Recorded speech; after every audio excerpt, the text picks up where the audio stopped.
Welcome to the Workflow Podcast. Many moons ago, the Roman philosopher and statesman Seneca said that life is not short if you know how to use it. He added that people are frugal with their money, but not so their time, which is the one thing it is right to be stingy with, because time, unlike money, cannot be earned back once you've spent it. He was right. We waste so much of our time at work, to the detriment of our professional goals, our health, our personal relationships, and our experience of life. My name is Steve Glaveski, and I'm the founder of Innovation Accelerator Collective Campus and the author of several books and numerous Harvard Business Review articles on all things productivity and performance at work. My mission with this show is to help you unlock your potential to do more great work in far less time, whether you're working as part of a team or flying solo, and to set you up for a richer life. If you enjoy this show, please like, share, and or subscribe. And if you'd like to learn more about my work and connect with me online, visit steveglaveski.com. And now, on with the show.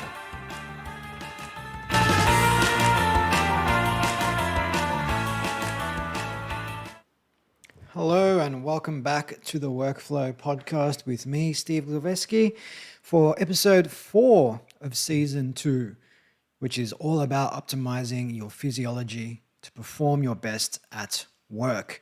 And today we're going to talk about something which perhaps is a little bit unconventional when you think about optimizing your mind and body. Typically we think eat well, exercise, sleep well, maybe meditate. Maybe we often misconstrue socializing as being something that we should do less of, something that takes us away from work, but no.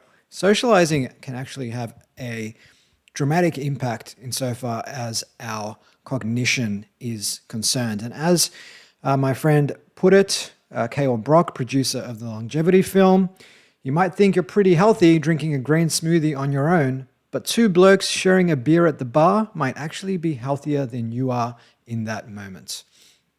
And this was on the back of some work that he did while producing that film, visiting the blue zones. So the blue zones are 4 places in the world where people live on average about 10 to 12 years longer than the rest of us.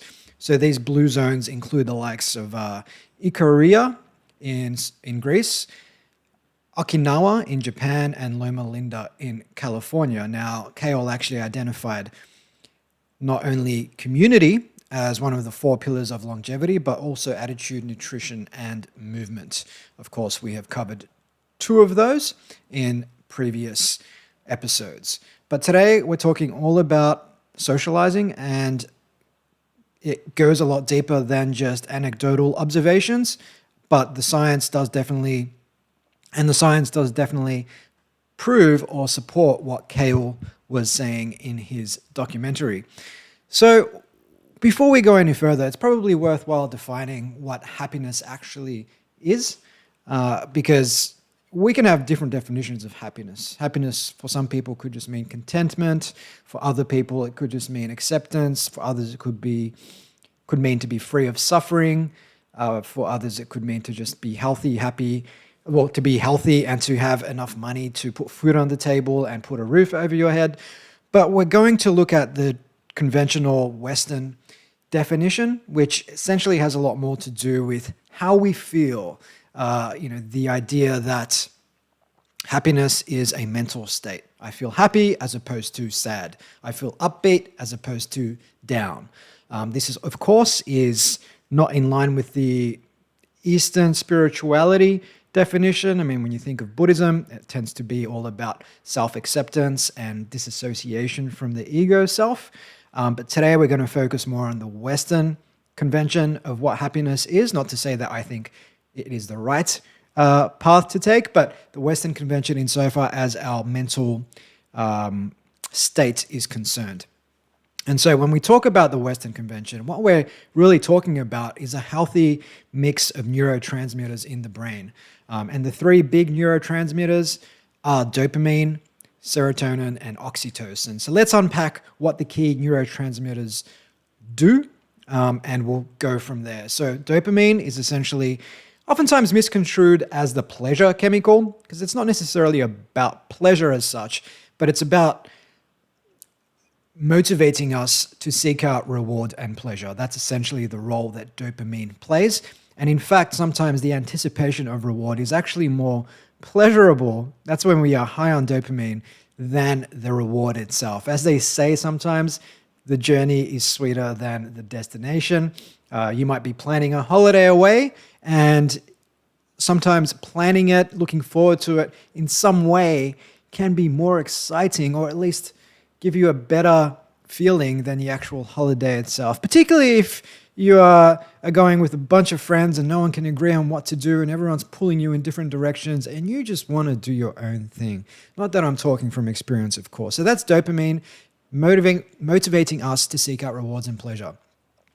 Oxytocin, often called the cuddle chemical or the love chemical. This essentially shows up when we're bonding with other people. It helps us build bonds, build trust, feel empathy, and feel close towards other people. Serotonin, you could call this the mood chemical, because ultimately what it does is it helps regulate our moods and helps us to feel quote unquote happy in the moment. Endorphins and anandamide. Anandamide is something I covered in a previous episode on movement, which is that chemical that makes us feel euphoric after we've gone for a 5 to 10 kilometer run, for example. But both of these, endorphins and anandamide, help to relieve stress and can create those feelings of euphoria. And finally, adrenaline. So noradrenaline, adrenaline, increase our heart rate and provide the body with energy, which essentially plays a key role when it comes to that laser-like focus we have when we're deep in the zone. So based on that, the idea of pursuing happiness, or the Western convention of happiness, is to some degree flawed, because we are never always happy. I mean, the fact that we are reliant on this makeup of neurochemicals, neurotransmitters in the brain, which are ultimately transient, they come and go based on external factors, based on internal factors, it means that we're never going to be completely happy all of the time.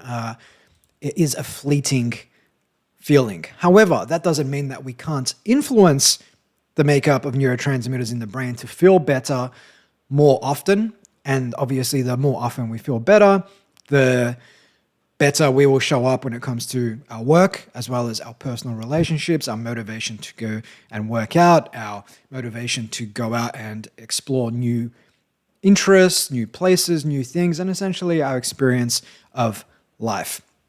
And this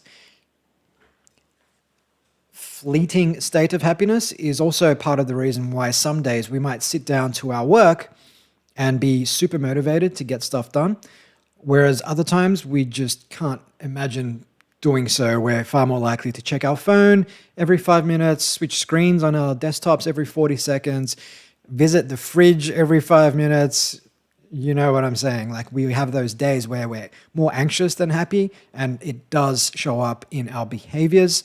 We're less likely to get real work done on those days, and we're more likely to spend more time on shallow work and things that just keep us distracted, like our phones, like our food. But like I said, we can do things about that to help us show up as the better version of ourselves more often. So let's look at how socializing actually plays in the brain, like what happens when you socialize. Essentially, when we socialize, as I touched on earlier, oxytocin is released. Now, the thing about oxytocin is when oxytocin shows up, it stimulates the release of both dopamine and serotonin as well. There was a landmark study published by Stanford in Nature back in 2013 that found oxytocin triggers the release of serotonin. Now, this ultimately propels us towards conventional feelings of happiness. There was a 2010 study published just prior to that Stanford study in the Frontiers in Behavioral Neuroscience, which pointed out several empirical studies which all indicated that social reward is processed in the same subcortical network as drug addiction, basically suggesting that social reward can, one, help us feel as good as, say, certain drugs, but also keep us coming back for more. And that's a little bit like most things. Subsequent studies have found that the dopamine that's released when we socialize kind of feeds into a virtuous cycle. The more dopamine we have, the more we will want to socialize. The more we socialize, the more dopamine we get. Whereas if we're low on dopamine, we're more likely to self-isolate. So that's like most things. Like you think about sugar, the more we eat sugar, the more we crave sugar. But if we pull back, we might experience some withdrawals, but after a period of time, we'll stop to crave sugar. The same goes for most things, and it's also true of socializing. Now, if we're a high-status individual, chances are our social encounters are going to be quite positive. And if that's the case, then those encounters are going to be very rewarding. And ergo, high-status individuals tend to socialize a lot and be more inclined to going out on Friday and Saturday nights than low-status individuals. And a study that was performed by researchers at MRC London's Institute of Medical Sciences on mice found that when they activated dopamine neurons in mice, the mice began interacting with each other. But when they suppressed the dopamine neurons, the mice stuck to themselves essentially. So it's interesting to note the really powerful role that dopamine plays insofar as our motivation to do things and to seek out rewards is concerned. And that feeds into work, because when we have a healthy balance of these neurochemicals, oxytocin, dopamine, serotonin, in the brain, we are calmer. Our cognitive abilities, so learning, memory, information processing, they all improve. And we're able to focus on the task at hand. Now, the flip side of that is what I touched on earlier. We're anxious, we're checking our phones all the time, we're finding it almost impossible to focus on our work for longer than 10 minutes. We're jumping onto social media, we're texting friends on WhatsApp, we're doing absolutely anything and everything to distract ourselves from doing work. Because when we are irritable, when we're anxious, getting into the zone and staying there feels like a Herculean task. Not only are we more calmer, not only is our cognition firing when we are high on these, let's call them socializing chemicals for now, dopamine, oxytocin, serotonin, but the dopamine we get from socializing keeps us motivated to seek out rewards when it comes to our work. It doesn't just keep us motivated to socialize, but the more dopamine we have, the more we will be motivated to seek out rewards when it comes to our work too. So to put it simply, socializing helps us stay focused and helps us stay motivated to reach our goals. But of course, it's not all about work. There are other benefits that come with this. Living longer and better lives. A study published by or performed by CNN found that people who are isolated face a 50% higher risk of premature death than those with strong social connections. And numerous other studies in recent times have actually pointed to the fact that loneliness carries a mortality risk that's no worse than smoking, or no better than smoking. It is, we're told, as damaging to our health as smoking 15 cigarettes a day.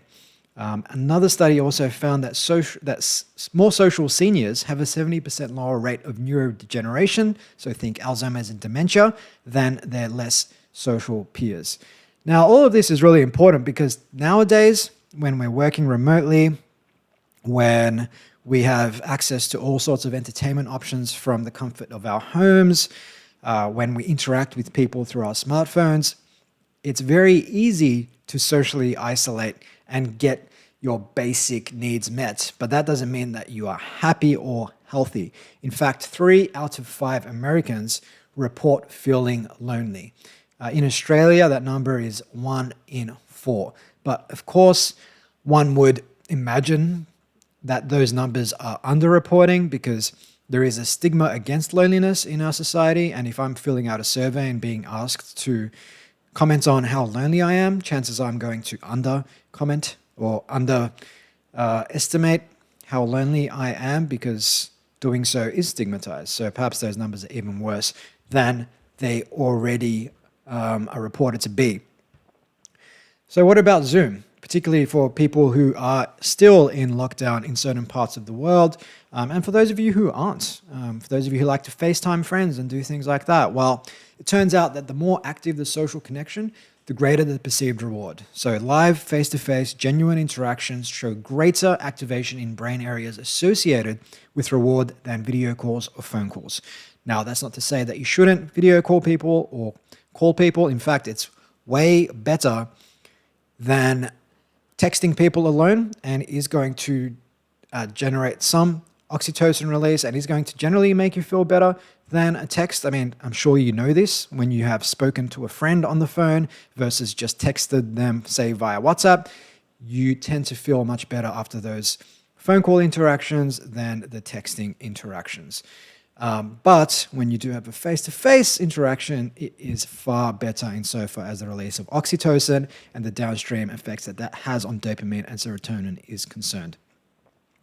And so if you are one of the 3 of 5 Americans, or 1 in 4 Australians, or who knows, I'm sure the numbers are similar in Europe, in Asia, in different parts of the world. Loneliness is, while not classified as an epidemic, something that affects a large percentage of the population. There are many, many things you can do to allay yourself of that loneliness. Now, of course, I don't need to tell you, make plans with friends, see family, do things, essentially. But unless we are proactive, it's easy for us to fall back to feelings of resignation and just being all, I can't really be bothered, I'm just going to watch Netflix. And of course, if you're low on dopamine, if you've not been socializing much, your predisposition to deciding that on a Friday evening after a day at work is much greater than someone who has been socializing a lot and has more dopamine. They're going to be more motivated to go out. So there are things you need to do to get out of that slump and improve the neurochemical makeup of your brain. So here are a short list of things you might want to try. Number 1, put shared events in your calendar with friends, colleagues, associates, family, and so on. This will help you avoid that feeling of not feeling it come Friday evening. Because let's face it, we're all susceptible to the optimism bias, thinking that this Friday night I'm going to go out on Monday, and then Friday night comes along and you just don't feel like it. Number 2, make financial commitments to social events so you're less likely to pull out. Now, this could be booking, say, tickets to a concert, maybe buying tickets to a Pinot and Picasso where you paint and drink wine. Whatever the case is, once you've made that financial commitment, you're less likely to back out, particularly if you don't get a full refund. Number 3, sign up to volunteer for a charity. Volunteering has been shown to boost gratitude and can stimulate the release of these powerful neurochemicals. Number 4, join communities, clubs, groups. This could be around music, the arts, sports. Join a CrossFit gym, join a martial arts gym, go and do yoga. Whatever the case is, wherever you can be around groups of people, build new bonds, that's going to help. Number 5, work from a co-working space or a cafe. Instead, if you find yourself working alone from home every day, if you work for a large organization that's now downscaling on office space and telling people to work remotely, well, perhaps try and get some budget for access to a co-working space, even if it's, say, a hot desk somewhere that costs your organization a couple of $100s a month. That will go a long way to getting you out of your shell and putting you in places where you can be around other people and forge new social bonds. Number 6, call an old friend. Number 7, hug people. Now, typically in the current climate, maybe you're in a place where hugging isn't normal because of COVID, but the more we can hug people, that physical touch does help release more oxytocin, so it stands to reason that you should hug more people. How long for? Studies suggest 20 seconds or more. Now that sounds like a long hug, but that's what the studies suggest. But I'm sure there is some benefit in shorter hugs. I think I'd start to feel awkward hugging someone for longer than 20 seconds unless it was my significant other. And finally, number 8, of course, if hugging helps, then kissing and having sex definitely help. So definitely have more sex and maybe use this as a bargaining chip next time you need to, influence someone to roll around under the sheets. Let's just put it that way. But if you don't have a partner, well, there are plenty of apps for that nowadays. So not only will socializing leave you feeling better and living longer, but it will empower you to sit still and focus on getting shit done. Now, this is especially important today with people being chronically distracted. The average person switches screens once every 40 seconds. Studies suggest that the longest the average person sits still and focuses on one task at hand without switching in any given day is about 20 minutes. People are spending about 3 hours a day in their inbox. So if you can cultivate the ability to sit still and focus on one thing at hand for extended periods of times, you will have a significant competitive advantage over other people. And socializing is just one of the many tools that will help you develop a calm, focused disposition so that you can get the best out of yourself every single day. So with that, I am off to go and enjoy a beer with a friend. Have a great rest of your day.